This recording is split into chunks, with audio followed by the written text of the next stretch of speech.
اور انتہا مجلس اتحاد المسلمین والملت عالمینات علی جناب عزت و مآب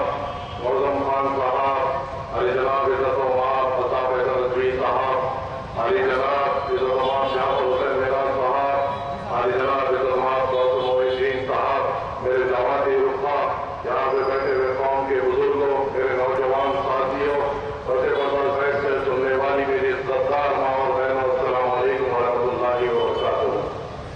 آج کا یہ عظیم و شان جلسہ ایک عظیم و شان قائد کی یاد میں منتخب کیا گیا